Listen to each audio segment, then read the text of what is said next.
नमस्कार मेरे भाई और बहनों। मेरा नाम ठाकुर। मैं हाय हाय ठाकुर ठाकुर भाई। भाई। Hi everybody. हाय। हाय हाय नमस्कार जी।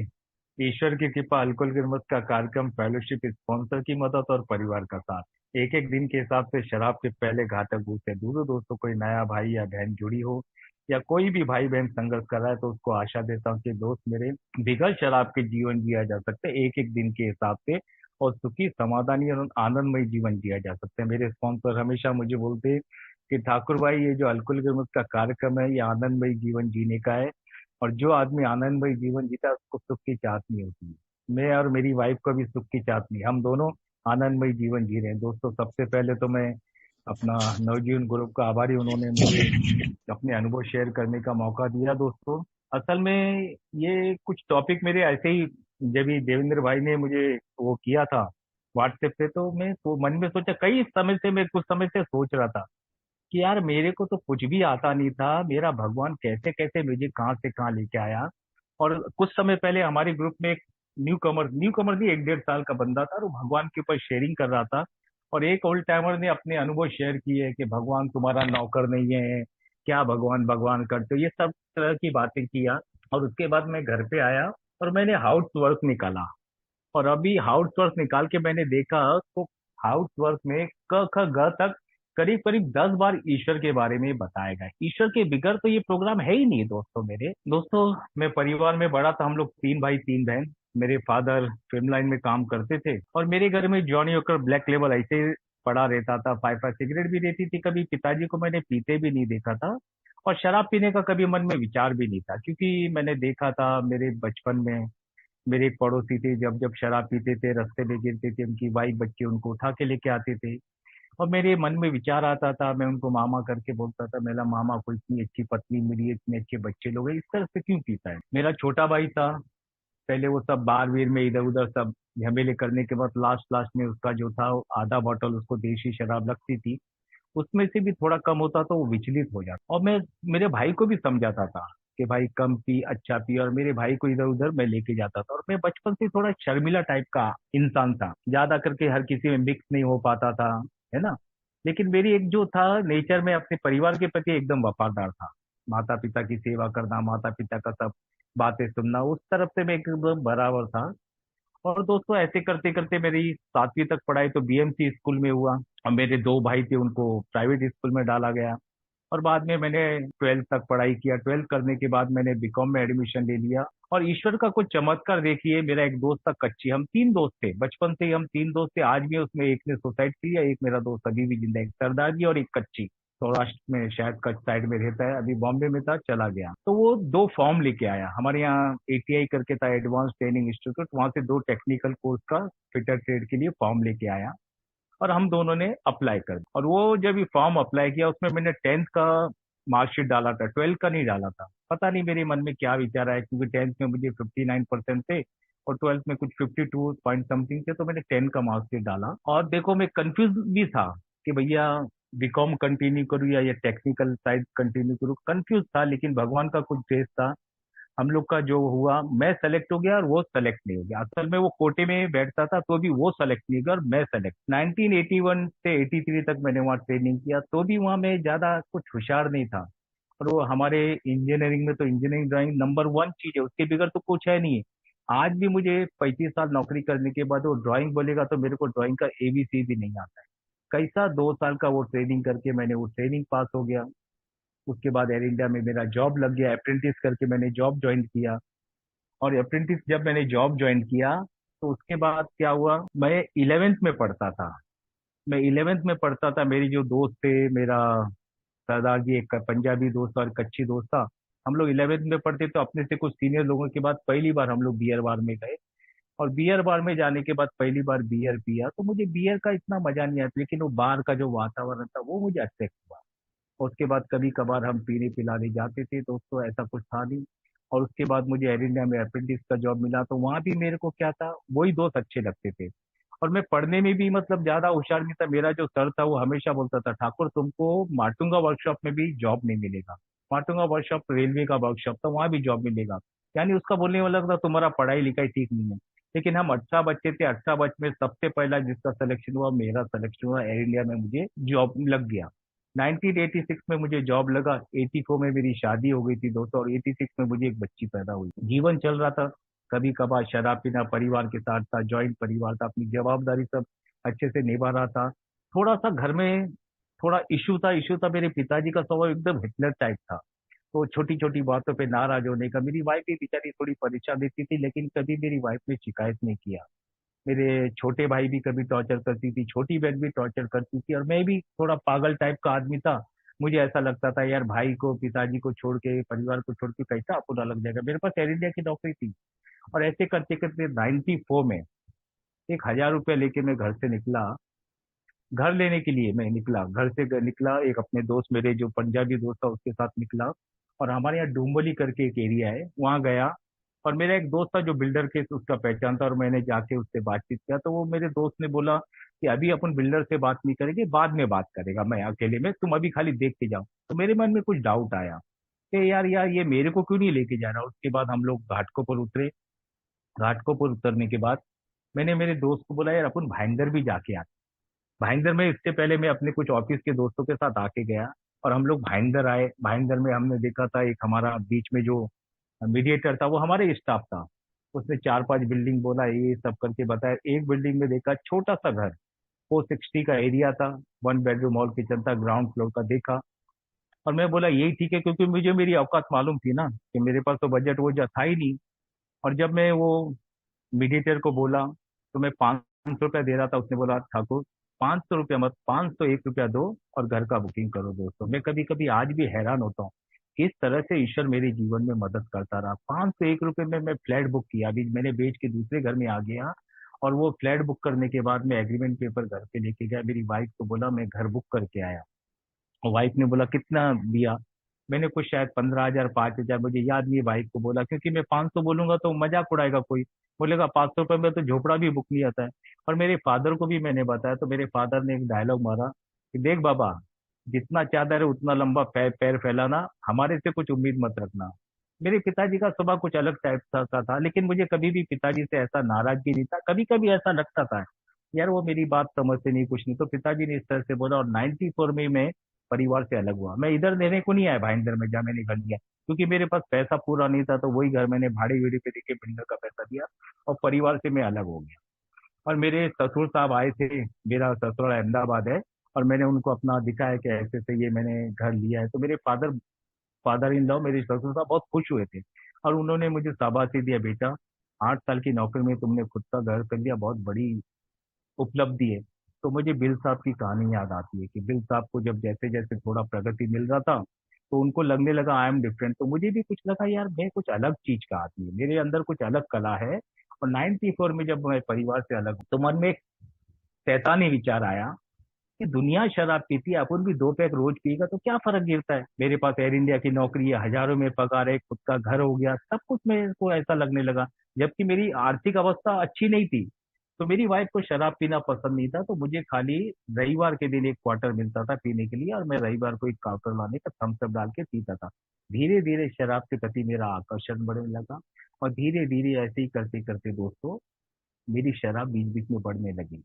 और जब भी मैं एक क्वार्टर पीता था, तभी भी मेरे मन में विचार आता था कि यार अपने को शराब बंद कर, क्योंकि अपन इसी तरह पीता रहा तो अपन भी अपने पड़ोसी जैसे हो जाएंगे, अपन भी अपने भाई जैसे हो जाएंगे, है ना। तो अपने को शराब बंद करना चाहिए। मुझे 3 बेटियां हैं, मेरे ऊपर पत्नी है। और दूसरी बात है, मेरा भगवान पे तो बहुत भरोसा था, क्योंकि मेरे मामा जी पूजा पाठ बहुत करते थे, तो वो मुझे बता के गए थे सुबह दुर्गा चालीसा का पाठ करो, शाम को हनुमान चालीसा का पाठ करो। तो मैं सुबह दुर्गा चालीसा का, शाम को हनुमान चालीसा का पाठ करने का, मैं अपनी बेटियों के पैर छू के, मुझे 3 बेटियां, पैर छू के अपने दिन की शुरुआत करने करता था। सब कुछ था, लेकिन शराब के प्रति मेरा आकर्षण बढ़ने लगा, और मैं अपनी तरफ से कोशिश करता रहा बंद करने का। औरत का कसम, बच्चे का कसम, है ना, एक बार भगवान की कसम खाई तो मेरी 7 दिन शराब बंद हो गई, लेकिन 8वें दिन वापस शराब हो गई, और कुछ समझ में नहीं आता था। उसके बाद 97 में हम लोग भाईंदर शिफ्ट हुए। भाईंदर शिफ्ट हुए तभी भी मुझे लगता था कि ठाकुर अभी जगह चेंज किया, ये बिल्डिंग में 24 फ्लैट है, उसमें 23 तेरे एयर इंडिया वाले हैं, कोई इसी तरह तुझे पीते देखेगा, बोलेगा बेवड़ा। बच्चों की बेटियों की तरफ इशारा करेगा, बेवड़े की बेटी। वाइफ की इशारा करेगा, बेवड़े की वाइफ। तो तुझे कहीं कम से कम शराब या तो बंद करना चाहिए, या कंट्रोल से पीना चाहिए। और मैं ज्यादा करके बार में पीता था, तो मैं देखता था यार दूसरों का पीना मेरे से अलग है। दूसरा आदमी आता है, हाफ क्वार्टर लाता है, डालता है, सोडा वीडा डालता है, बड़े आराम से वो रॉड से कुछ हिलाता है और बड़े मजे से पी के जाता है, लेकिन मेरे साथ ऐसा नहीं होता था। मुझे मेरा कोटा पूरा करना पड़ता था। और भगवान पे तो भरोसा था। मैं मुझे मालूम था कि भगवान चमत्कार कर सकते हैं। मैं अपनी वाइफ को भी बोलता था कि मेरे भगवान नहीं सुनते, तुम थोड़ी मेरे लिए प्रार्थना करके देखो। और मैं शनिवार के दिन हमारे यहाँ बजरंग बली का मंदिर भी था, मैं वहां भी जाता था कि मंदिर में कि भगवान कुछ चमत्कार करो, मुझे शराब नहीं पीना है। और मैं दिन में कभी पीते बैठता था, रेगुलर तो नहीं पीता था क्योंकि मैं शिव ड्यूटी में था। तो मैं रोते बैठता था और भगवान से प्रार्थना करता था, भगवान मैंने ऐसा कौन सा पाप किया जो आप ये स्टेज पे लेके आए।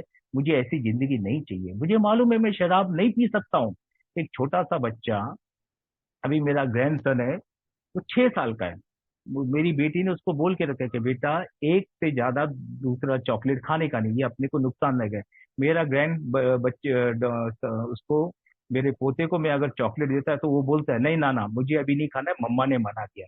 एक 6 साल का बच्चे को समझदारी है, लेकिन मेरे जैसे इंसान को शराब बार बार तकलीफ देती थी, फिर भी मैं शराब के पास क्यों जाता था। और मुझे लगने लगा मेरे अंदर कुछ मेंटली प्रॉब्लम है और मुझे मदद की जरूरत है। मदद लेने कहाँ जाएगा, तो साइकेट्रिक डॉक्टर के पास जाएगा। और हमारे एयर इंडिया में इतनी सुविधा थी कि एवरी फ्राइडे जूली नथवानी, बहुत बड़ा नाम है उनका, ए में बहुत बड़ा काम है, जूली नथवानी एवरी फ्राइडे आते थे हमारे क्लिनिक में।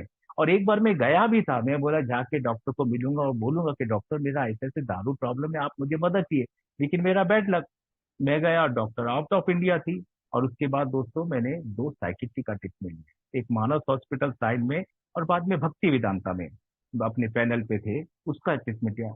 लेकिन मेरे ट्रीटमेंट से भी कुछ फर्क नहीं गिरा। और बाद में मैंने डॉक्टर को बोला कि सर आपके ट्रीटमेंट से कुछ फर्क नहीं गिर रहा है, मेरा तो पीना ऐसे ही चालू है।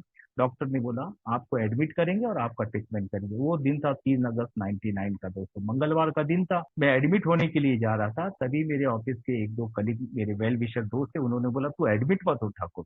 और एक ए मेंबर क्या होता है मुझे मालूम नहीं, उन्होंने बोला गोरेगांव में सेंट थॉमस चर्च में तू आ जा, वहाँ 7 बजे आ जा, हम लोग सब मिलेंगे। मैं मॉर्निंग शिफ्ट करके आया और बिगर पी के गया। और मैं सोचा चर्च में जा रहा हूँ, उधर फादर कुछ आशीर्वाद देंगे और मेरी शराब बंद हो जाएगी। और मैं उधर गया तो यही ए का मीटिंग में मुझे बिठाया। लोगों ने अपने अपने अनुभव बोले, सीताराम भाई शायद मैक्सिमम लोग जानते होंगे, एक्सपायर हो गए, भगवान उनकी आत्मा को शांति दी, उनका अनुभव सुना। सुबह 5 बजे उठ के पौना बोतल का शराब पिया, औरत छोड़ के चले गई, भीख मांगना पड़ा। और मैं मन में सोचने बैठा यार मैं तो पौना बोतल कभी एक टाइम में, क्या आधा बोतल भी एक टाइम में नहीं पिया, आधा बोतल पीऊंगा तो मैं बेहोश हो जाता हूँ। तो ये 3 4 अनुभव मैंने सुने, एक भी अनुभव मुझे पता नहीं, सब मेरे सिर के ऊपर से गया। और वहां से आया, मैं बोला ये लोग एलर्जी एलर्जी बोलता है यार, अपन कंट्रोल से पियेंगे, शराब मेरा प्रॉब्लम नहीं लगता है। मेरा प्रॉब्लम है काम पे बराबर नहीं जाना। अभी एक काम करूंगा, मैं काम पे बराबर जाऊंगा। मेरे बॉस भी बहुत अच्छे थे, मेरे बॉस बोलते थे यार ठाकुर का कोई प्रॉब्लम नहीं है, अभी एक्सपायर हो गए, भगवान उनकी आत्मा को दे, 24 तारीख को एक्सपायर हो गए, 24 को अप्रैल को। मेरे को ऐसा लग रहा था कि मेरा जब भी सिल्वर जुबली में भगवान का ग्रेटिट्यूड मनाऊंगा तो मैं अपने सर को बुलाऊंगा। क्योंकि बीच में हम लोग किसी एयरक्राफ्ट में काम कर रहे थे, एयरफोर्स के कुछ एयरक्राफ्ट में काम कर रहे थे, और रिटायरमेंट के बाद मेरे बॉस आए थे और बिगर पैसे के उन्होंने फ्री में सेवा दिया था। तो मेरा 22 साल कंप्लीट हुआ था, तो मैंने सर को बोला कि सर मेरा आज 22 साल पूरे हो गए, क्योंकि उनके ही अंडर में मेरा सब कुछ हुआ। तो वो बड़े खुश हुए, मुझे हाथ मिला और उन्होंने बोला ठाकुर 25 साल कब होगा। मैं बोला सर आप फिक्र मत करिए, ईश्वर है हमारे साथ, प्रोग्राम है और 25 साल भी मेरे पूरे होंगे। और मेरे मन में था, लेकिन अभी उनको कैंसर था, 24 तारीख को एक्सपायर हो गए। तो मेरे बॉस भी बोलते थे कि यार ठाकुर का कुछ प्रॉब्लम नहीं, एक ही प्रॉब्लम है, काम पे बराबर नहीं आता है। मैं इसका कुछ नुकसान नहीं करूंगा, एक काम करूंगा, इसका ट्रांसफर कर दूंगा, फिर जो है ठीक है। तो दोस्तों इतना ईश्वर की कृपा से मुझे सब अच्छे लोग मिले, मेरे दोस्त भी अच्छे थे, कोई दोस्त के साथ मेरा कुछ ऐसा संबंध ऑफिस में भी खराब नहीं था। और आखिर में दोस्तों दूसरी मीटिंग मैंने कांदी गली में, 5 6 लोग थे। एक भाई ने अपना अनुभव बोला कि आज के दिन शराब नहीं पीता है तो दूसरा दिन मेरा अच्छा जाता है, वो मेरे साथ होता था। और मैं घर पे उस दिन बेगर शराब पी गया। तीसरी मीटिंग मेरी मर्सीफुल ग्रुप में थी, मुझे भेजा गया तो बोला निक्की डी को मिल लेना। निक्की डी भी एक्सपायर हो गए, परसों एक्सपायर हो गए, भगवान उनकी आत्मा को शांति दे। और मैं गया था, वहां जाके देखा पूरा क्लासरूम 100 150 आदमी से भरा था। और वहाँ सीताराम भाई भी थे जिनके साथ मैंने 2 मीटिंग किया था। और उन्होंने आवाज मारा ठाकुर भाई, बहुत खुशी हुई उनको मेरे को देख के, ऐसा हाथ हिला के उन्होंने मुझे आवाज मारा। और मेरा जैसा घमंडी शराबी सोचने में, मन में सोचने लगा, अरे ये आदमी को कुछ काम धंधा है कि नहीं, मंगलवार को कोरेगांव में, बुधवार को कांदीवली में, गुरुवार को इधर, इसको कुछ काम धंधा है कि नहीं, और ऐसा 5 मीटिंग करके दोस्तों ये मीटिंग में छोड़ दिया। मेरे को कुछ भी पल्ले नहीं पड़ा, लेकिन 5वीं मीटिंग थी। वहाँ एक हमारे सत्यनारायण भाई वसई के उल्टा हमारे, वो चेयर पे थे, उन्होंने अपना अनुभव बोला। आज के दिन में सुपारी के टुकड़े से भी दूर हो, और वो उनकी बात मेरे को अंतरात्मा को टच हुआ। और 5 मीटिंग करके मैं छोड़ के चला गया। मुझे विश्वास भी नहीं हुआ कि भैया किसी के अनुभव से मेरी शराब रुकेगी। इसीलिए यहाँ बार बार बोला जाता है कि भैया आते रहो। हमारी बिग बुक में भी बोला है, जो भी शराबी ये फेलोशिप में आता रहा, किसी का तो पहले दिन से शराब से दूर हो गया, कोई थोड़ा अंदर बाहर खेल के ठीक हो गया, शराब से दूर हो गया, और जो भी बंदा ये फेलोशिप में आता रहा उसके जीवन में कुछ ना कुछ बदलाव हुआ। मैंने गलती किया, मैं 5 मीटिंग करके छोड़ के चला गया, और जिस भाई ने मुझे मैसेज किया था उसने भी बोला जाने दो, अभी इसको शराब के फटके पड़ेंगे तो ये ऑटोमेटिक करेगा। लेकिन दोस्तों, ईश्वर का मेरे लिए कुछ अलग प्लानिंग था। उसका अलग प्लानिंग था, वो मुझे फटके विटके नहीं दिलाना चाहता था। मैंने अपनी तरफ से कंट्रोल से पीने का कोशिश किया, और मैं 4 दिन ऑफिस नहीं गया। और हमारे यहाँ रूल है कि 4 दिन ऑफिस नहीं जाओगे तो आपको मेडिकल से फिट लेना पड़ता है। लोग महीने महीने दांडी मारते हैं, लेकिन इतना पनिशमेंट किसी को मिलता नहीं, या ऐसा ट्रीटमेंट नहीं मिलता है। लेकिन मैं 4 दिन नहीं गया तो मुझे मेडिकल में फिट लेने गया। और जिस डॉक्टर से मैं फिट लेता था, उसी डॉक्टर को मेरा एक दोस्त था करीब, उन्होंने पता नहीं क्या बातचीत किया, और वो डॉक्टर ने वो जो फिट नहीं दिया, उसने बोला तुमको एक जगह एडमिट किया जाएगा 3 महीने के लिए। और बाद में दोस्तों, एडमिट होने मुझे जाना था, उस दिवाली का नवंबर के आसपास की बात थी, और मैं 15 नवंबर 99 को मुझे एडमिट होना। और मेरे मन में एक विचार आया कि ठाकुर एडमिट तो होना है, शराब तो बंद करना है, जाते जाते 2 दिन तो अपने परिवार को खुशी देते जा। और 13 तारीख को मैंने शराब नहीं पिया, 14 तारीख को मैंने दिन में शराब नहीं पिया, 14 तारीख की रात को मैं अपनी वाइफ को बोला कि देखो, मैं एक क्वार्टर लेके आता हूँ, छोटे छोटे पैक बनाता हूँ और मैं पीता हूँ और खाना खा के सो जाता हूँ, सुबह मैं एडमिट हो जाऊंगा। और मैंने एक क्वार्टर लाया, छोटा सा पैक बनाया, तभी मेरी एक दोस्त आया मेरे घर पे, मेरी बेटी ने कोई दोस्त को इशारा किया, और उसने मेरा क्वार्टर गिलास उठाया और फेंक दिया, और मेरे को कसम दिया, तुमको मेरा कसम, तुम अभी घर से बाहर नहीं जाने का। पता नहीं दोस्तों कौन सी ताकत थी, मैं घर से बाहर नहीं गया। और दूसरे दिन दोस्तों मैं एडमिट होने के लिए 15 नवंबर 99 को गया। मुझे तो ऐसा लगा था किसी हॉस्पिटल में मुझे एडमिट एडमिट होना पड़ रहा है। और जब मैं गया, वहाँ का वातावरण देखा, तो वहाँ के लोगों को भी देख के मेरा अभी भी घमंड था। मैं देखा किसी का मुंह सूजा है, किसी का कुछ सूजा है, मैं बोला यहाँ तो सब बेवड़े नजर आते हैं यार, ये मेरा क्या इलाज करेंगे। और वहीं दोस्तों मुझे 15 नवंबर 99 को एक रूम में रखा गया था। पता नहीं दोस्तों भगवान का क्या चमत्कार था, ईश्वर की क्या लीला थी दोस्तों। एक हायर पावर का फोटो था, और वो फोटो के सामने मैं रोया, भगवान से प्रार्थना की, भगवान जिस पर्पज से आपने एडमिट किया, मेरी मदद करो, मुझे सिगरेट शराब से दूर रखो। और एक चीज मेरे मन में है कि मैंने सबसे ज्यादा तकलीफ किसको दिया, तो मेरे उसमें था, मेरी वाइफ को मानसिक तकलीफ हुआ। मैंने गाली गलौज मारा पीटी नहीं किया, ये केवल केवल ईश्वर की कृपा से, बाकी मानसिक तकलीफ तो मेरी वाइफ को हुआ। तो मेरे मन में था, कल 16 नवंबर को मेरा शादी का सालगिरह आता है, तो मैं ईश्वर से यही प्रार्थना की, भगवान अगली साल जब मेरा शादी का सालगिरह आएगा तो मेरी वाइफ को एक तोहफा दूंगा, और वो तोहफा है मेरा शराब से दूर रहना। उससे बड़ा तोहफा मेरी वाइफ के लिए कुछ नहीं था। और धीरे धीरे धीरे धीरे एक एक दिन के हिसाब से, थोड़ी अंदर तो मेरे अंदर विलिंगनेस था, लेकिन धीरे धीरे धीरे धीरे धीरे वो धीरे ऑनेस्टी आने लगा, मेरा मन खुलने लगा, और मेरे समझ में आने लगा कि ठाकुर, अगर शराब से दूर रहना है तो इसके सिवाय कोई रास्ता नहीं, यही एक रास्ता है। हम लोग 10-12 बार प्रेयर बोलते थे, हमें बिग बुक मिला, थोड़ा लिटरेचर पढ़ने का मौका मिला, स्वीकारना मानना, बहुत सारा मानने से काम नहीं चलेगा, स्वीकारना पड़ेगा। ऐसे करके मैंने थोड़े स्टेप्स पे काम करना चालू किया फादर जोसेफ के अंडर में दोस्तों।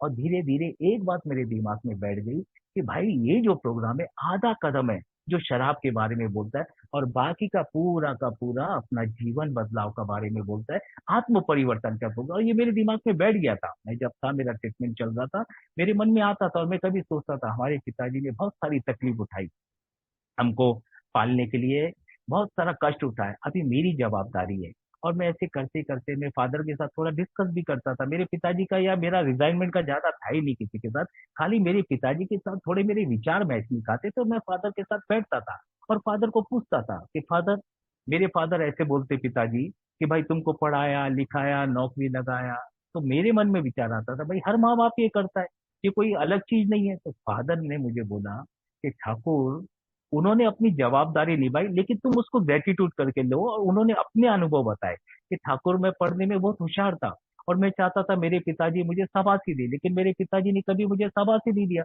और मैं और अच्छा और अच्छा और अच्छा करते करते ऐसे करके, तो दोस्तों मेरा वहाँ चौथा पांचवा खत्म हुआ दोस्तों। और बाद में आखिर में मेरा डिस्चार्ज का समय आता, तो मैं सोचते बैठता था, हे भगवान क्या होगा मेरा। मुझे 8-9 महीने पगार नहीं मिलेगी। मुझे विल्स पीने की आदत है। उस जमाने में 30 रुपए का पैकेट आता था, 2 पैकेट विल्स लगता है, 60 रुपए की विल्स होगी। मुझे 3 बेटियां, पत्नी मेरे ऊपर जवाब दे, कैसे मैनेज करेगा। बोला जाता था सब प्रॉब्लम भगवान को दे दो। और मन में भी आता था भगवान को प्रॉब्लम तो दे दूं मैं, लेकिन यार पगार नहीं मिलेगा, कैसे क्या करेगा। और दोस्तों वहां से मैं डिस्चार्ज हुआ 22 फरवरी 2000 को। मुझे बोला था ठाकुर तुम्हारे पास दो रास्ते हैं, एक रास्ता है ये फेलोशिप का, इसको पकड़ के रखोगे तो शराब से दूर होकर एक अच्छा जीवन जियोगे।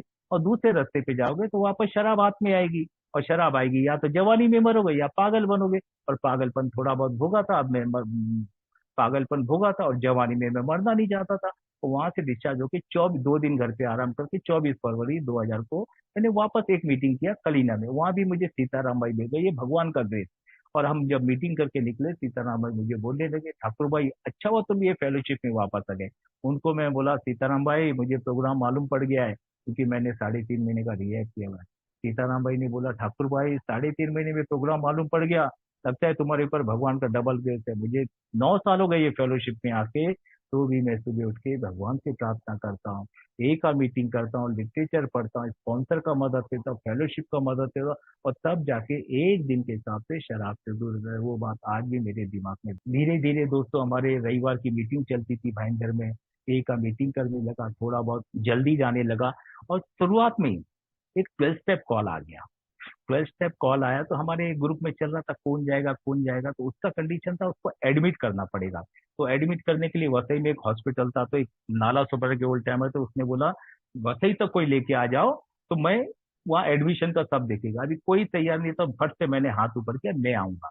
2,000 रुपये मैंने पॉकेट में लिए, उस मेंबर को और उसका भाई को लेके हम लोग वसई चले गए, कार्डिनल गेसेस हॉस्पिटल में। वहाँ वो ओल्ड टाइमर भी मिले, और जाके उसको एडमिट किया। वो लोग ने कुछ भरा नहीं, तो काउंटर पे पैसा मैंने ही दिया।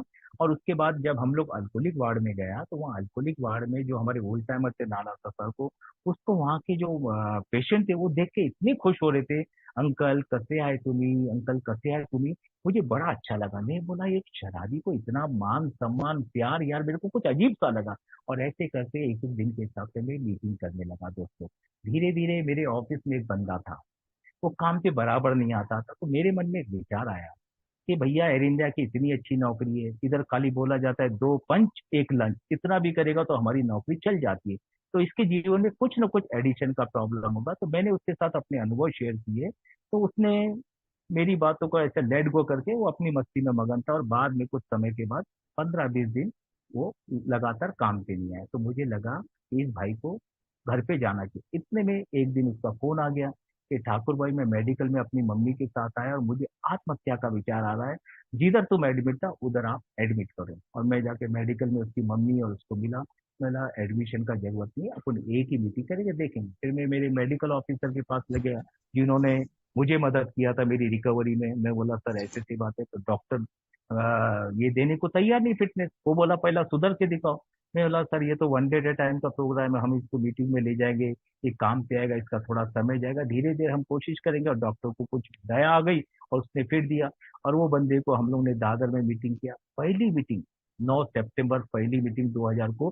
पहली मीटिंग से वो बंदा सोबर हो गया। और जिस भाई ने मुझे मैसेज दिया था वो बोला ठाकुर भाई ये जो बंदा, प्रदीप करके उसका नाम था विक्रोली का, ये जो है ना ये गॉड गिफ्ट है। ये जो शब्द था ना गॉड गिफ्ट, उसने मुझे एकदम अचंभित कर दिया। गॉड गिफ्ट मेरे जैसे शराबी के लिए ईश्वर का पुरस्कार। और उसके बाद ही मुझे मेरे ग्रुप में सेवा का मौका मिला, मुझे चेयर संभालने का मौका दिया। तो चेयर संभालने का भी ग्रुप कॉन्फ्रेंस नहीं हुआ था, हम लोग वसई की कुछ मीटिंग करके आ रहे थे, दो लोग थे मेरे से एक एक साल आगे। वो लोग ने मुझे चाय की दुकान पे शाम को बिठाया और बोला ठाकुर तुम अगला संडे से मीटिंग चलाने का। और साथ में मुझे ये भी बोला संभालने का, चेयर संभालेगा तो स्लिप होने का भी खतरा। और मेरा जैसा नया बंदा तो डर गया। फिर जिस भाई ने मुझे मैसेज दिया था मैं उनको जाके मिला, मिला यार ऐसे से बात है। उन्होंने कहा कोई बात नहीं, ईश्वर की इच्छा। तो ये दो बातें, न्यू कमर मिला तो वो गॉड गिफ्ट, और सेवा का मौका मिला तो ईश्वर की इच्छा। तो मेरे लिए ईश्वर का गिफ्ट और ईश्वर की इच्छा, ऐसे करके एक एक करके दिन चलता रहा दोस्तों।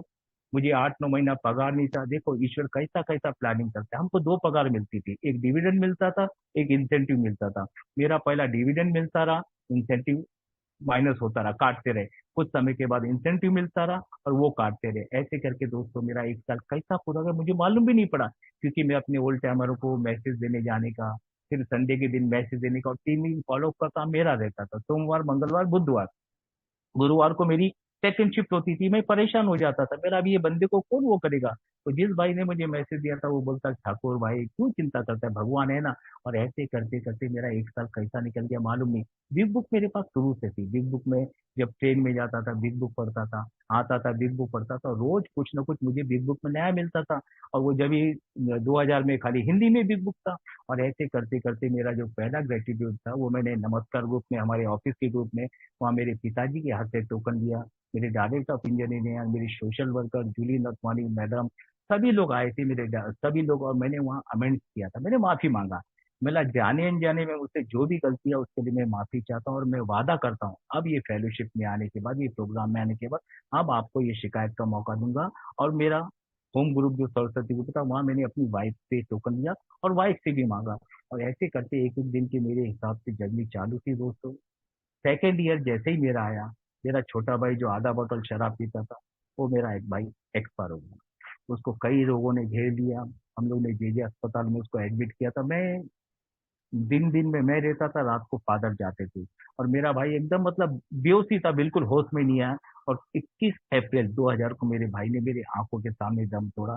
मेरी भाभी, उसके 3 छोटे छोटे बच्चे, मेरे फादर सब देखभाल करते थे। मेरे फादर का उसके साथ बहुत अटैचमेंट था दोस्तों। और ऐसे करके मेरा तो एक एक दिन के हिसाब से जीवन चल रहा था दोस्तों। सेकेंड ईयर में ही दोस्तों सुबह सुबह 5 बजे मेरे फादर का फोन आया, बेटा मुझे चेस्ट में पेन हो रहा है। तो मैं बोला पापा एक काम करो, बाजू में इलेक्स हॉस्पिटल है, उधर आप एडमिट हो जाओ। और मेरे दोस्त को मैंने फोन किया कि देख पापा को ऐसे ऐसे तकलीफ है, तू पहुंच जा। और मैं घर में देखा तो मेरे घर में खाली 900 रुपये पड़े। तो 900 रुपया लिया, क्रेडिट कार्ड लिया, चेक बुक लिया, और मैं चेंबूर में हॉस्पिटल में पहुंचा। मुझे एक सवा घंटा लगा होगा पहुंचने में। और मेरे पिताजी को जब तक एडमिट नहीं किया था, ऐसी बार था तो मेरे पिताजी का पॉटी उटी सब पैंट में हो गया। और जब मैं काउंटर पे गया तो वो जमाने में उधर क्रेडिट कार्ड भी नहीं चलता था। अभी करेगा क्या, लेकिन हमारा नसीब ऐसा था, भगवान का कुछ ऐसा वो था कि वहाँ के जो कार्डियोलॉजिस्ट थे वो राज कपूर साहब के फैमिली डॉक्टर थे। उनसे बात की और मेरे पिताजी को एडमिट किया, और डॉक्टर ने बोला 48 घंटे तक हम कुछ नहीं बोल सकते, फादर का हालत बहुत क्रिटिकल है दोस्तों। मैं भगवान से खाली यही बोला कि भगवान जो आपकी मर्जी है वो करो, लेकिन मैं अपने पिताजी का ट्रीटमेंट बराबर करा सकूं। और वहां से दोस्तों मैंने अपने ऑफिस के दोस्तों को फोन किया कि भाई ऐसे ऐसे बात है, पापा का ऐसा हालत है। और एक एक ओल्ड टाइमर के साथ मेरे बहुत अच्छे रिलेशन थे, हमारे शंकरन अंकल ओल्ड टाइमर, हमारे एयर इंडिया के स्टाफ थे। भगवान उनकी आत्मा को शेर, वो मेरे साथ बहुत अटैच थे, बहुत खुश रहते थे। मैं जब नमस्कार की मीटिंग में बैठता था तो मैं बहुत पहले पहुंच जाता, उनसे सेवा के बारे में सब चर्चा करता था। और हमारी इंटरव्यू की भी शुरुआत हो गई थी वसई में 2000 में। तो वो कभी कभी बैठे बैठे बोलते थे, मला वसई इंटरव्यू की काळजी नाही, मुझे वसई इंटरव्यू की चिंता नहीं, अपना ठाकुर है ना उधर। तो मेरे को ऐसा लगता था, भगवान क्या भरोसा है यार ये उल्टा मत को, अपना घर वाला भी इतना अपने इस पर भरोसा नहीं रखेगा, और कितना भरोसा है दोस्तों। और ऐसे करके दोस्तों मैं जब भी पिताजी को एडमिट किया, मेरे ऑफिस से कुछ दोस्तों ने मुझे पैसा दिया, और उसके बाद मुझे शंकर अंकल से उम्मीद था, लेकिन वो एक ही काम के लिए मद्रास गए हुए थे। मद्रास गए हुए थे, लेकिन जब मैं जा रहा था मेरी बैंक की तरफ जा रहा था, तभी एक मेंबर मिला। उसने बोला, ठाकुर भाई तुम आया नहीं कल, आया नहीं।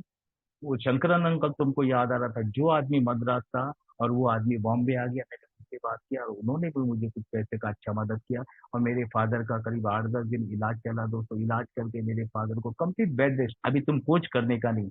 मैं पिताजी को मेरे भाईंदर लेके आया। अभी मेरे भाईंदर ने फादर को बोला, अभी क्या करना चाहते हो, आप यहाँ रहना चाहते हो या गाँव जाना चाहते हो। फादर बोले, मैं गाँव जाना चाहता हूँ। तो पिताजी को 2 महीने का दवा दिया, पिताजी को गाँव भेज दिया।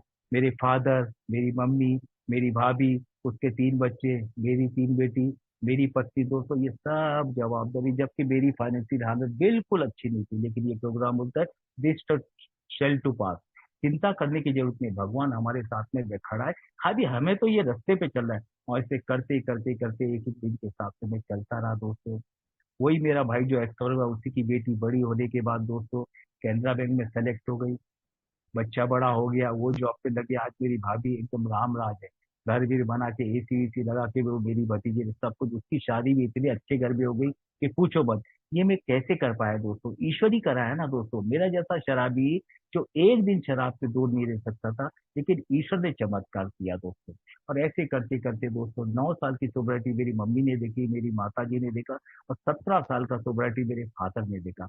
मुझे मेरे माता पिता का सेवा करने का बचपन से इच्छा था और मैंने किया भी था, लेकिन ए में आने के बाद और अच्छे से और मजबूती से मुझे सेवा करने का मौका मिला। और धीरे धीरे दोस्तों ये भगवान के ऊपर फेथ तो मेरा इतना बढ़ गया था। मैं सूरत गए थे हम लोग शंकरन अंकल, गणेश सर, और बाद में पूषण भाई, जब भी सूरत में अपना इंटर ग्रुप का शुरुआत नहीं हुआ था और मेरा पहले ही साल था, हम लोग उधर गए थे।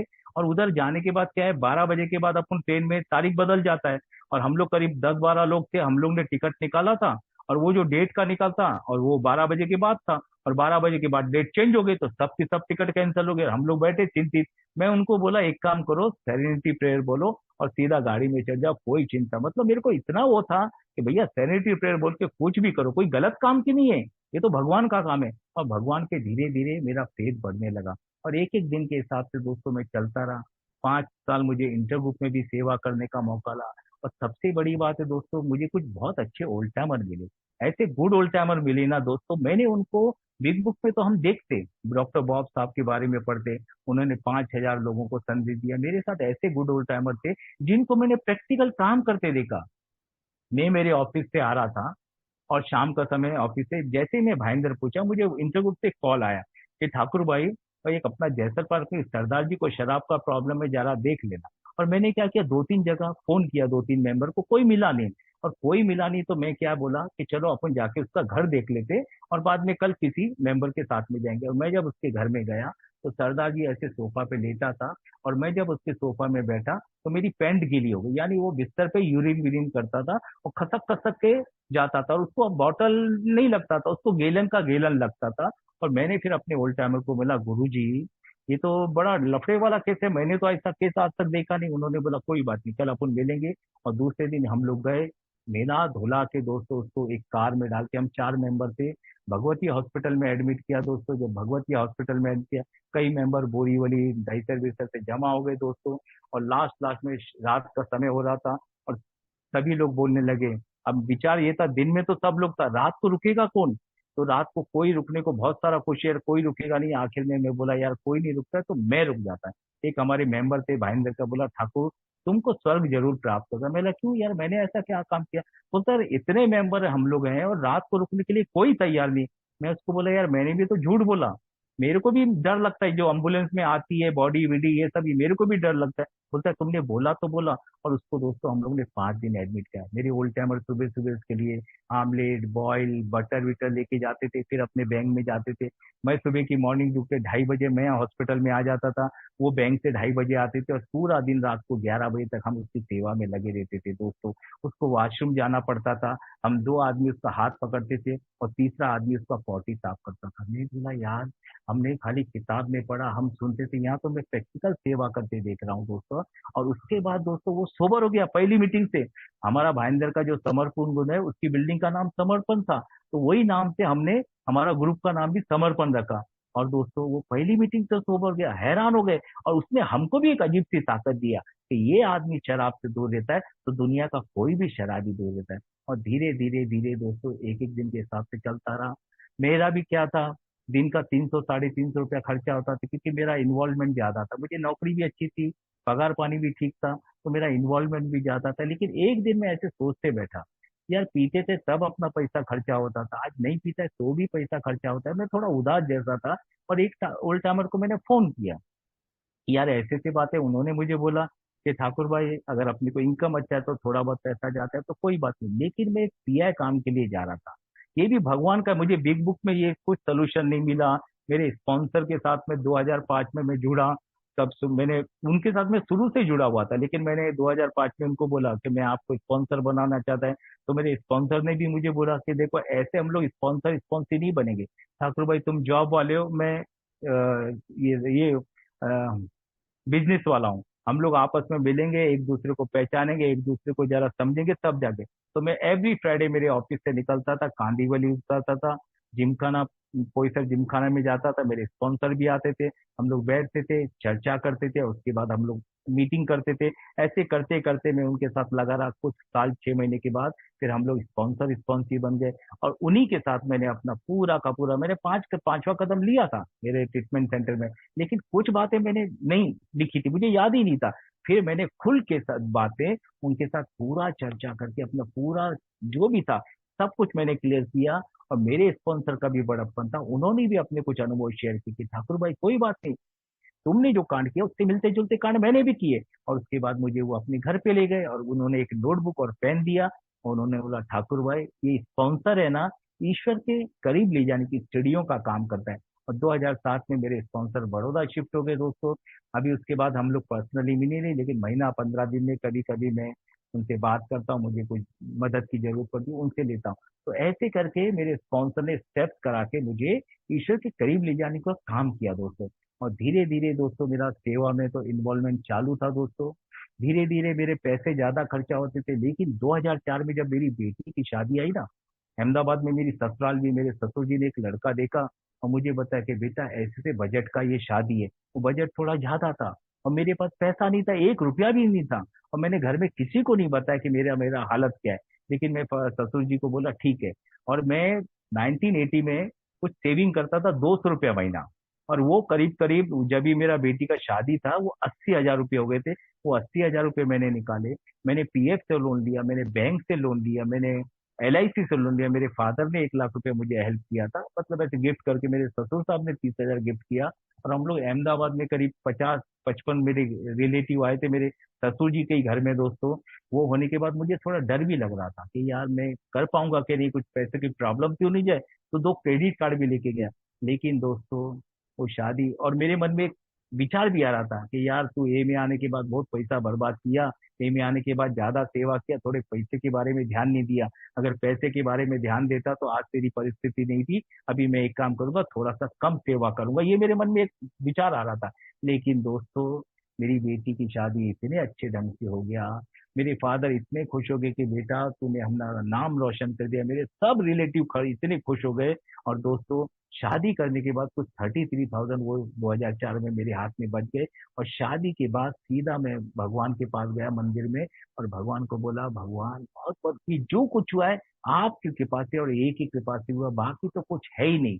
और मेरे को ये भी आया विचार कि भगवान अभी मैं ए में अपना और समय दूंगा, लेकिन थोड़े पैसों के हिसाब से वो जो पागलपन है वो थोड़ा कम करूंगा और मैं सेवा करूंगा। और 2004 में मेरी बच्ची की शादी हो गई दोस्तों। उसके बाद मैं एक पीआई काम के लिए जा, उत्तर में हमारा एक पीआई काम था।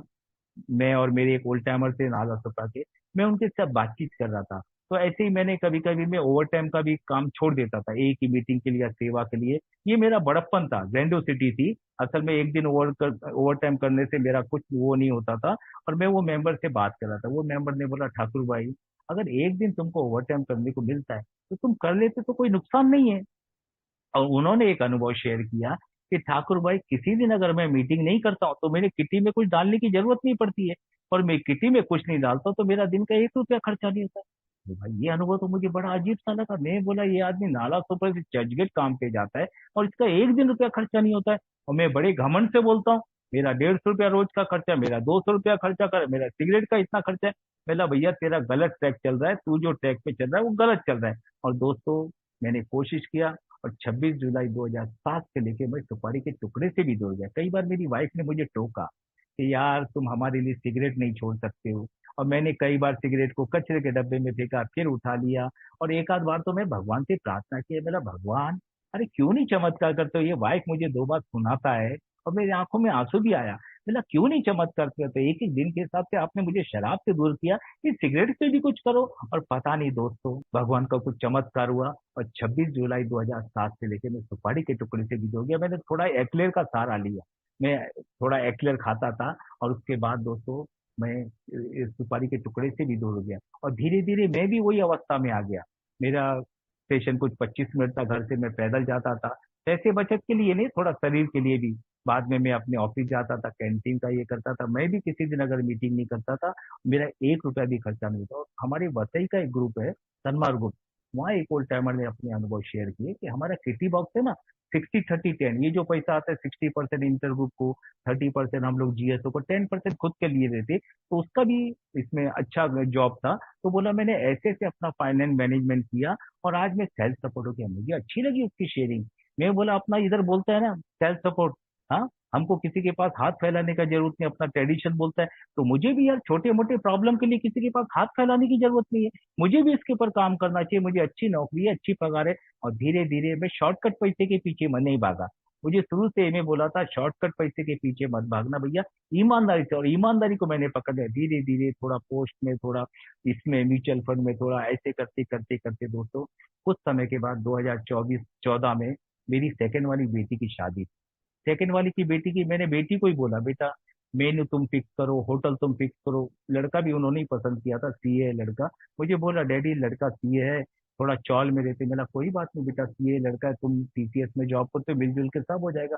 और ऐसे करके दोस्तों, कोई 2014 में दिसंबर, 6 दिसंबर को मेरी बीच वाली बेटी की शादी हुआ। 2 महीने के बाद मेरी थर्ड वाली बेटी, उसने किसी एक महेश्वरी समाज मारवाड़ी लड़की को पसंद करती थी। मेरे घर वाले थोड़े से वो थे, लेकिन मैं बोला कोई बात नहीं बेटा, तू पसंद करती, अपन करेंगे काम। और फरवरी में, 2 महीने के अंतर में, फरवरी में 8 फरवरी को मेरी थर्ड बेटी की शादी। उनकी शादी पुष्कर में, असल में रहने वाले वो लोग भाईंदर के, वो शादी हुआ। दोनों शादी बड़ी बजट का था और दोनों शादी इतने अच्छे ढंग से हुआ दोस्तों।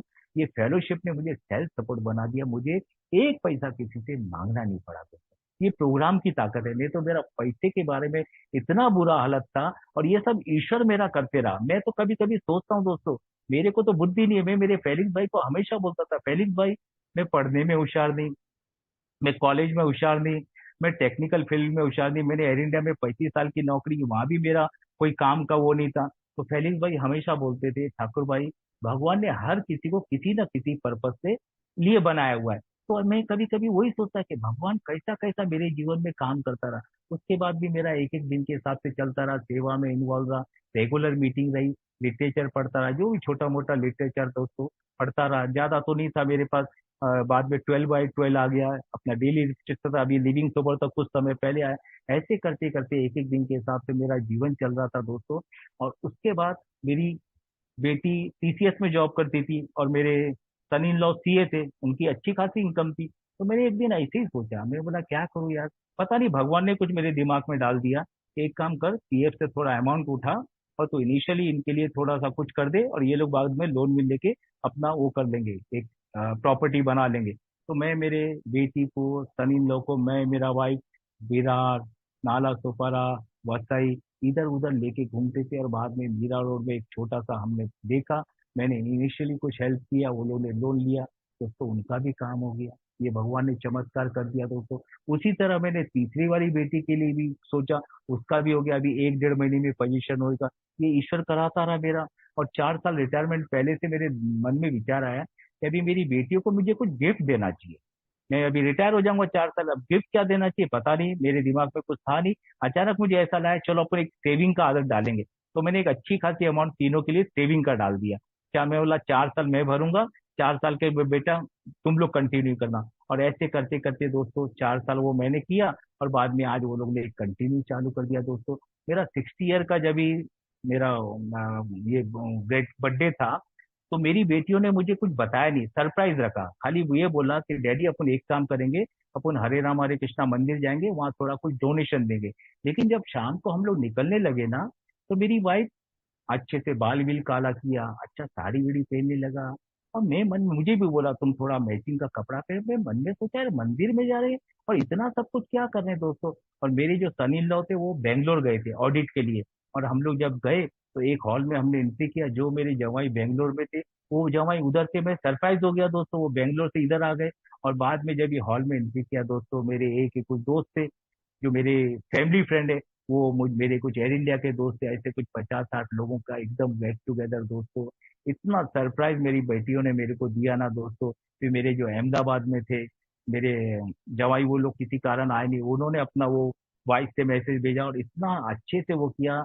मैं बच्चों को बोला बेटा तुम लोग ने जो किया ना, तुम लोगों ने मेरी 10-15 साल उम्र बढ़ा दी और अभी मेरी जवाबदारी भी बढ़ा दी। अभी मैं अपने परिवार के लिए थोड़ा सा पैसे पानी का नहीं बोलता, लेकिन अपना समय या अपनी और दूंगा दोस्तों। तो ऐसा मेरी बच्चियों ने मेरे सरप्राइज दिया। मैं जब रिएप से भी डिस्चार्ज होके आया था, तो मुझे कुछ प्रॉब्लम नहीं था। मेरे परिवार के साथ रिलेशन ऐसे, मेरी छोटी बेटी एक गाना गाती थी, मेरे पापा दी ग्रेट, हमारे जब भी गुलशन कुमार की एक पिक्चर रिलीज हुई, तो मुझे रिलेशन बहुत अच्छे थे। ये भगवान का बहुत बड़ा शुक्र है कि मेरा रिलेशन बहुत अच्छा रहा है परिवार के साथ, और मैं सही समय पे ये फेलोशिप में आ गया। इधर अपना बिग बुक में भी दिया हुआ है, जो जो शराबी, मतलब जिसका नौकरी बच गया, परिवार बच गया है ना, और अगर वो आ गया ये फेलोशिप में, तो वो कम से कम 10-15 सालों के नारकी जीवन से बच गया। तो मैं अपने आप को समझता, मैं 10-15 सालों के नारकी जीवन से मेरे भगवान ने मुझे बचा दिया। आज भी मैं कभी कभी सोचता हूँ, अगर मुझे वो ट्रीटमेंट सेंटर में नहीं एडमिट किया होता,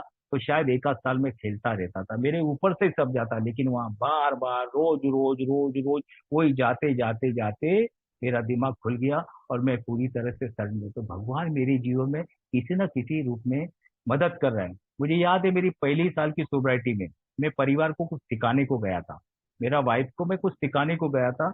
और पता नहीं मेरी वाइफ को क्या हुआ, मेरी वाइफ के फट से मुझे बोला, जब से तुम ए में आए तब से तुम चिड़चिड़ा हो गया, और तुमने मेहरबानी नहीं किया हमारे ऊपर शराब बंद करके, तुमको एक जगह एडमिट किया था करके तुमने शराब बंद किया। और ये बात मुझे बहुत ऐसा गुस्सा आया, और मैं घर से निकला, शराब पीने का ख्याल नहीं आया।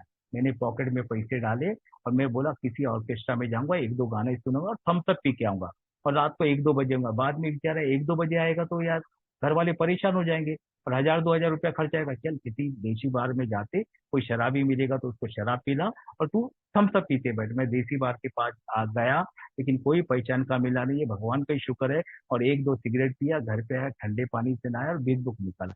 और बिग बुक निकालने के बाद बाद का पारिवारिक चैप्टर 2 बार पढ़ा, उसमें भी थोड़ा मेरे को थोड़ा तकलीफ हो रहा था, कंफ्यूजन था। फिर मैंने भगवान से प्रार्थना किया, और सुबह जब मैं ऑफिस जा रहा था तभी भी मैं थोड़ा अपसेट था।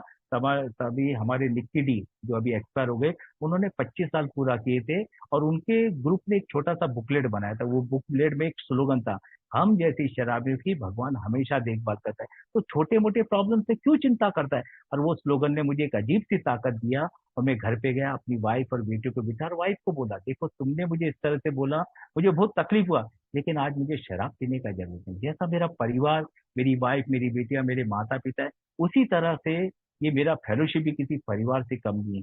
दोस्तों, मेरी ये रिकवरी में एक बार मुझे मेंटल ऑब्सेशन भी आया। मैं मेरे ऑफिस से छूटा 9:45 चेंबूर में, मैं अपने पिताजी को जा रहा था, और चेंबूर में ज्यादा करके डांसिंग बार ये सब में जाता था। और जैसे मैं स्टाफ बस में पहुंचा, मेरे मन में विचार आया कि यार जाके डांसिंग बार में बियर पीने का। फिर विचार है बियर नहीं विस्की, बियर विस्की करते करते मैं पिताजी के पास गया। पेट भी मेरा खाली था, लेकिन मैं गया, मेरे फादर ने 1 गिलास दूध दिया और कुछ रुपए मुझे दिए, और मैं बार के पास खड़ा हो गया।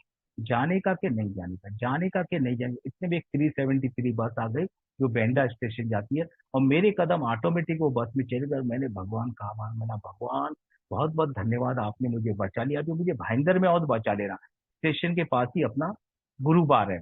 लेकिन मेरे मन में विचार, अपन आगे के साइड नहीं उतरने का, पीछे के साइड उतरने का, और ऐसे जगह पे उतरने का जिधर बाहर नहीं, और पैदल पैदल घर पे आ, और मैं घर पे आया, और मैंने भगवान का आभार माना। उस दिन से आज तक दोस्तों, मैं कभी भी सुबह उठ के पीने पिलाने का डर नहीं, लेकिन मैं भगवान का आभार कैसे मानता है। मेरे जो हमारा बेडरूम है, उसमें मेरी मम्मी का, मेरे फादर का, बिल साहब, डॉक्टर बाबू, हैरी मताई साहब का फोटो है। उठने के साथ पहला मैं सैनिटरी प्रेयर बोल के यही बोलता हूँ कि भगवान बहुत बहुत धन्यवाद, आज आपने मुझे नया दिन देखने को दिया। आज के दिन मुझे सिगरेट से, शराब से दूर रखना, बेईमानी से दूर और घमंड से दूर रखना। और आज के दिन में ऐसा कोई काम नहीं करूं कि शाम को जब भी मैं प्रार्थना करूं तो मुझे शर्मिंदा होने पड़े, और मैं आपकी इच्छा के हिसाब से चलने का कोशिश करूं। मैं जब भगवान की इच्छा के हिसाब से चलने का कोशिश करता है, तो मेरा दिन बड़ा अच्छा जाता है, ज्यादा से ज्यादा मेरा दिन अच्छा ही जाता है। कभी थोड़ा बहुत लो फीलिंग होता है, तो मेरे स्पॉन्सर ने मुझे बोला, ठाकुर भाई ये जो रिकवरी प्रोसेस है, ये अप डाउन होता है, ईसीजी जैसा है, कोई बात नहीं, उसको ज्यादा वो मत दो, ज्यादा उसके ऊपर वो फोकस मत डालो। तो कभी थोड़ा होता है, लेकिन दोस्तों ज्यादा से ज्यादा मेरा दिन अच्छा जाता है। मैंने ज्यादा से ज्यादा क्या किया, अभी हमारा जब 81-83 में हम लोगों ने जो ट्रेनिंग किया था, उसी में से 3 दिन पहले मेरे दोस्तों का फोन आया। एक का विशाखापट्टनम से आया, एक का केरला से आया, कि हम लोग बॉम्बे आ रहे हैं ठाकुर, और दादर में हम लोग गेट टुगेदर करेंगे, मिलेंगे। लेकिन मेरे मन में विचार है, वो गेट टुगेदर में क्या होगा, कोई शराब होगी या बियर होगा, अभी वही पार्टी होगी। तो मैंने झूठ बोल दिया, मुझे डर नहीं था, लेकिन मैं बोला मैं जाके करूंगा क्या यार मेरे, है ना। और मैंने झूठ बोला कि मैं ये बॉम्बे में नहीं है, अहमदाबाद है। मेरी बेटी मुझे बोलने लगी कि डैडी तुमको जाना चाहिए। पर मुझे मालूम है यार, मुझे अब आनंद किस चीज में आता है। मुझे आनंद आता है एक ही मीटिंग में आता है, मेरे किसी न्यू कमर भाई के साथ काम करने से आता है, किसी को मैसेज देने से, अपनी पत्नी के साथ बैठने, क्योंकि मेरा वाइफ भी कभी कभी मुझे बोलता है। अभी हमने नए घर में जब शिफ्ट हुए, मेरी वाइफ बोलती है कि भाई तुम 3-4 घंटे के लिए चले जाते हो, मुझे अकेलापन सताता है। तो मुझे वो भी देखना है ना दोस्त मेरे। सब कुछ मुझे बैलेंसिंग लाइफ देता है ये प्रोग्राम। मुझे बोलता है कि तुम्हें मीटिंग भी करनी है, तुम्हें सेवा भी करना है, तुमको परिवार भी देखता है, मुझे बैलेंसिंग लाइफ जीना है। क्योंकि मैंने देखा है, एक दो अनुभव मैंने ऐसा देखा है, लंबी लंबी सोब्राइटी का, उसका बेटा उसको बोलता है डैडी तुमने क्या किया, तुमने पहला खाली दारू पिया, बाद में ये करते बेटा, तुमने हमारे लिए क्या किया। तो भाई ये प्रोग्राम मुझे बोलता है बैलेंसिंग लाइफ जीने का दोस्तों। और मैं कभी कभी मन में सोचता हूँ, बिल साहब जब थोड़े उदास होते थे, डिप्रेस होते थे, वो एक कोने में बैठ जाते थे और भगवान से प्रार्थना करते थे। और भगवान से जब प्रार्थना करते थे तो उनको ऐसा लगता था कि वो ईश्वर के परिवार के सदस्य। तो मैं मेरे मन में सोचता है, मैं भी तो बिल साहब का दोस्त हूँ यार, तो मैं भी तो ईश्वर के परिवार का सदस्य हूँ।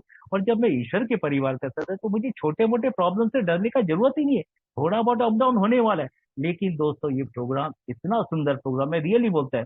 और दोस्तों न्यू कमरों की तो भरमार रहती है। मैं 2022 से ये ऑनलाइन मीटिंग से जुड़ा हूँ, जनवरी से। मैं पहले इतना नहीं करता था, मैं जुड़ गया। अभी दीप जीवन का तो रेगुलर मेरा होम ग्रुप जैसा बना लिया है दोस्तों। और मैं जुड़ गया तो अभी बहुत सारे मेंबर, और इधर भी हमारे जितने हॉस्पिटल है, वहाँ बड़े बड़े हॉस्पिटल में पेशेंट जाता है तो बाद में वो हमारे पास ही आते। तो दोस्तों ये भगवान ने हमारे जैसे शराबी को, मैं कभी कभी सोचता है, अभी आज ही हमारे एयर इंडिया लिमिटेड के सीईओ, उनका फोन आया, उससे पहले भी उनका फोन आया था। अभी एयर इंडिया की सबसे बड़ी पोस्ट है वो इंजीनियरिंग की, उनका फोन आया, ठाकुर तुमने बोला था घर पे आएगा, तुम आया नहीं यार। तो मैं बोला नहीं सर, मैं थोड़ा सा ऐसा था, मैं मंगलवार को वहाँ मेडिकल आऊंगा कांदिवली, तो मलाड में आपका घर है तो आएंगे। तो बोलता ठीक है, शायद मैं भी आने वाला हूँ मेडिकल में, और फिर ऐसा करेंगे अपन दोनों कार से चलेंगे। तो मेरा सर आप मुझे बता देना, मैं स्कूटर लेके आता हूँ। तो आज उनका फोन आया, मैं नहीं आने वाला हूँ ठाकुर, और तुम कितनी बजे आओगे। मैं बोला शायद सर मैं 9 बजे फ्री हो जाए, आओ अपन दोनों साथ में नाश्ता करके। मैं मन में सोचने लगा, ये भगवान क्या यार प्रोग्राम है, क्या ये प्रोग्राम ने कहाँ से कहाँ पहुंचा दिया मेरे को, ये भगवान ने कहाँ से कहाँ पहुंचा दिया। एयर इंडिया लिमिटेड इंजीनियरिंग का सीईओ मेरे को बोल रहा है कि घर पे आके अपन चाय पियेंगे, नाश्ता पियेंगे। मैं तो आज भी बोलता हूँ दोस्तों, मेरी वाइफ कई बार मेरी कुछ चीजों में वो निकालती है, ये बराबर नहीं वो बराबर। मैं वाइफ को ये बोलता है, भैया मेरे पास बुद्धि नहीं है, मेरा भगवान मुझे चला। अभी मैं मेरे ससुराल गया था, मेरी बुआ सास के यहाँ, तो मेरा साला कुछ इलेक्ट्रिक का कुछ काम कर रहा था। तो मेरी वाइफ ने बोला तुम्हारे जीजा जी को तो बल्ब लगाना भी नहीं आता है। तो वो मेरा साला बोलने लगा, जिया जी कैसा आपने एयर इंडिया में काम किया। बोला भैया मैं कैसा किया मुझे मालूम नहीं, मेरा भगवान मेरे को कैसा कैसा करा के आज में जो कुछ है वो पूरा का पूरा मेरा ईश्वर चला रहा है। ए में भी मैं कभी कभी सोचता है, मैं बड़े बड़े लिटरेचर नहीं पढ़ा, मैं ज्यादा किसी टॉपिक पे बोल नहीं पाता है, लेकिन मेरे मालिक ने मुझे वन डेटर है मस्त सोबर रखा हुआ है दोस्तों। और मैं मेरी सोबराइटी को एंजॉय कर रहा हूँ। सबसे बड़ी बात है ना, मैं कभी कभी सोचता है, किताब में भी बिग बुक में दिया है, अभी हमको उदास रहने का जरूरत नहीं और घमंड करने का भी जरूरत नहीं, और हमको खुश रहना है। और खुश रहना है क्यों, न्यू कमर जब आएगा एक ही मीटिंग और अभी भी हमको उदास देखेगा, डिप्रेस देखेगा, तो हम उसको क्या आशा देंगे यार मेरे। तो न्यू कमर आएगा, और सबसे बड़ी बात है खुश क्यों नहीं होना है। ईश्वर ने सभी मेंबर जो है ए में, सभी को एक अनमोल खजाना दिया है, वो दूसरे शराबी को आशा देना। अभी बीच में मुझे वोकार्ड हॉस्पिटल से फोन आया, वो अरबपति है, उसके पास BMW, ये वो सब अलग अलग संडे के दिन अलग अलग कार लेके आता है। और 13 फरवरी को उसने आत्महत्या की कोशिश करके हॉस्पिटल में गया। बाद में वहां से साइकिट्री का डॉक्टर ट्रीटमेंट लिया, डॉक्टर ने हमारे पास बैठा, मैं और मेरे एक दोस्त हैं डॉक्टर जो 13 साल से उम्र है, हम लोग गए, और वो उसी दिन से शराब से दूर है दोस्तों। तो भगवान ने हमको एक अजीब सी ताकत दी है यार, अभी क्यों खुश नहीं होने का। और मैं कभी भी पैसे के पीछे भागा नहीं बहुत। एयर इंडिया में जब से भी ज्वाइन हुआ, मुझे मालूम था ये आध्यात्मिक हमारा 12 and 12 में दिया है, मैं ये आध्यात्मिक कार्यक्रम को एक एक दिन के हिसाब से जीऊंगा, तो मेरा one day at A time mental obsession चला जाएगा। आज सिगरेट शराब गलत कामों का कोई मेंटल ऑब्सेशन नहीं है एक दिन के हिसाब से। और पैसा हमारा गुलाम बनेगा, 12 and 12 में दिया हुआ है, गुलाम बनेगा तो लाखों करोड़ों नहीं होगा, लेकिन जो भी रहेगा उसमें मैं बड़े अच्छे से अच्छा जीवन जीऊंगा दोस्तों। हमारे सुबह की मीटिंग में हमारे असीम भाई कनाडा के जुड़ते, वो बोलते दुनिया का सबसे धनवान आदमी कौन है, जिसकी सबसे कम जरूरत है। तो मेरी दोस्तों और मेरी वाइफ की हमारी बहुत कम से कम जरूरत है, और हम दुनिया के सबसे धनवान आदमी, कम से कम में गुजारा करना। हमने ऐसा कंजूसी नहीं, दाल रोटी आराम से खाते, लेकिन फालतू नहीं, नीड के ऊपर फोकस, वांट्स नहीं। अभी तो मैं रिटायर हो गया, जो मुझे इनकम मिलता था उसको 20% मुझे अभी मिल रहा है, लेकिन 20% में भी हम लोग आनंदमयी जीवन जी रहे हैं दोस्तों। तो मैं जो कुछ है दोस्तों, इसमें पूरा का पूरा ईश्वर की कृपा है दोस्तों, जिसने मेरे जैसा शराबी एक दिन शराब से दूर नहीं रह सकता था, वो शराब के साथ मेरे जीवन से हर चीज निकल गया। और आज मैं सुपारी के टुकड़े से भी दूर रह के बहुत ही अच्छी जिंदगी जी रहा हूँ। रोज सुबह उठ के मैं भगवान से घुटने के बल पहला भगवान के भगवान तेरा काम करूं। और मुझे ये पक्का भरोसा है, जो 12 प्रोमिसेज है ना, वो सभी प्रोमिसेज मेरे जीवन। अभी स्वार्थी कारों में रुचि घट घट गई मेरी। अभी मुझे वो अपने पीने का मैंने ये किया, उसका मेरे को बिल्कुल पछतावा नहीं। ये मेरा एक अनमोल खजाना है, ये मेरे पास अनमोल धरोहर है। और इस धरोहर को मैं एक एक दिन के हिसाब से यूज करता हूँ दोस्तों, और बहुत ही खुश हूँ। आप लोगों ने मुझे बोलने का मौका दिया दोस्तों, ये मैंने अपने अनुभव शेयर किए, उसके लिए बहुत बहुत धन्यवाद। थैंक यू मेरे भाई।